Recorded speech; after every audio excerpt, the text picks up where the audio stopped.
Ok, bien. Nous allons commencer par ouvrir ces fichiers exe.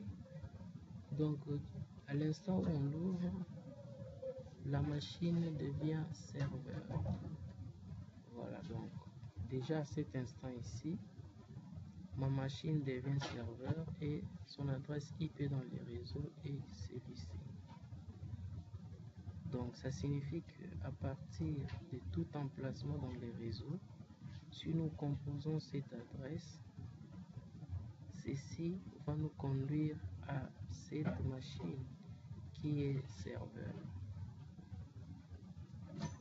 Alors, nous allons remplir notre serveur du fichier qu'il va utiliser, donc le fichier de notre site web. Et là, nous avons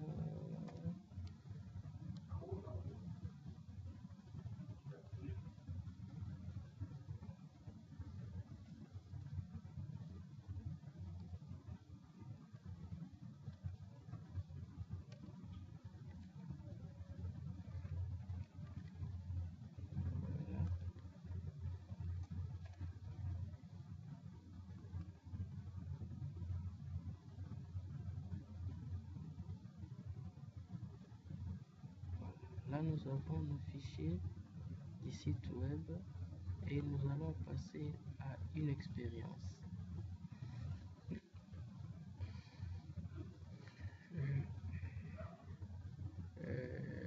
L'expérience, c'est ouvrir le navigateur simplement.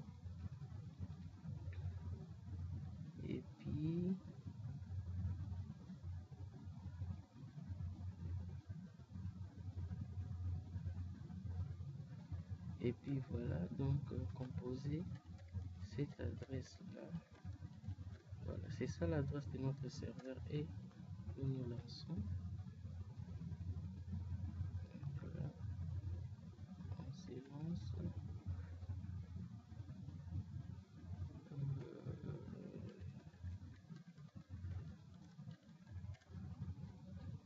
Ok, serveur.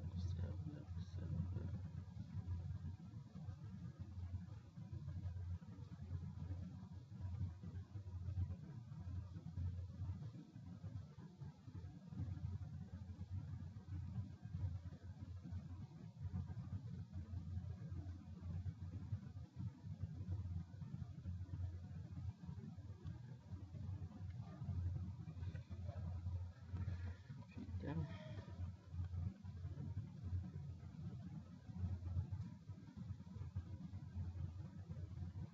Et là, nous sommes dans notre serveur et nous pouvons lancer le site web. Donc là, nous voyons bien que nous avons cette adresse là qui est l'adresse de notre serveur. Okay.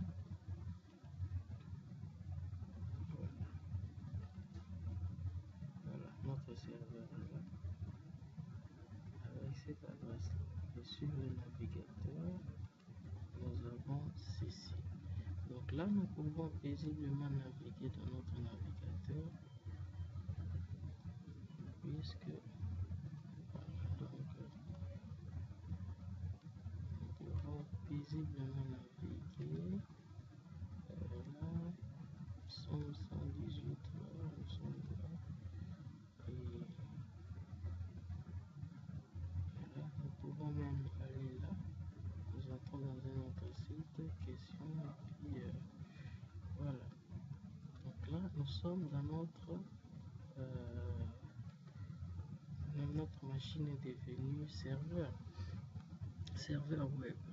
Mais une parenthèse, ces serveurs web utilisent les ports 80 qui utilisent Skype pour la connexion, la communication entrante. Donc déjà, si votre Skype est allumé, ça veut dire que le serveur ne va pas fonctionner. Donc il faudrait d'abord vous déconnecter du Skype comme ceci, et puis là vous pouvez maintenant lancer votre serveur web. Donc alors, une autre chose, ici je me suis connecté avec l'adresse IP de mon serveur web. Mais vous pouvez aussi vous connecter avec le nom de domaine. Mais puisque le serveur DNS n'est pas sur place, qu'est-ce que nous allons faire? Nous allons aller éditer un fichier système. Qu'est-ce que nous allons faire? Donc, nous commençons par le début. Là, je viens ici, là, paf, ok, et là je suis sur Windows, donc bloc-notes, j'ouvre le bloc-notes, mais là je l'ouvre en tant qu'administrateur. Je suis là, j'ouvre le bloc-notes en tant qu'administrateur. C'est très important.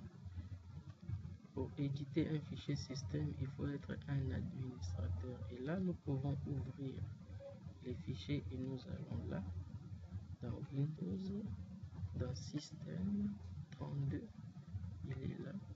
Et puis nous allons dans Drivers, il est là. Et puis etc. Et nous allons ouvrir tous les fichiers. Nous sommes dans Host. Donc le fichier host, c'est le fichier qui tient lieu de serveur DNS local. Et là, vous voyez, j'ai édité déjà l'adresse de mon serveur, le 192.168.10.134, équivaut à cette adresse ici, qui est le site de Kotabiki. Donc nous allons essayer cette traduction pour voir comment est-ce que ma machine peut résoudre le nom des domaines localement à travers ces fichiers système que nous appelons le fichier hosts. Donc là, nous sommes là. Je peux même ouvrir un autre navigateur pour voir ça un peu très bien. Donc là, je viens là, j'écris www.kotabikis.com et là je lance. Il fait directement la traduction à cause de ces fichiers host. Donc il y a une traduction statique déjà configurée dans ces fichiers host qui tient lieu de serveur DNS de la machine locale.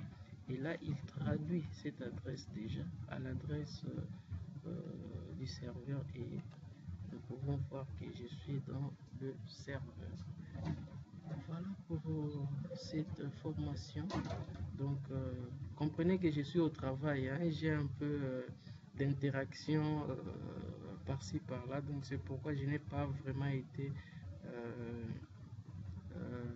très explicite, mais je sais que l'essentiel a été dit, donc on s'appelle pour le reste. Merci.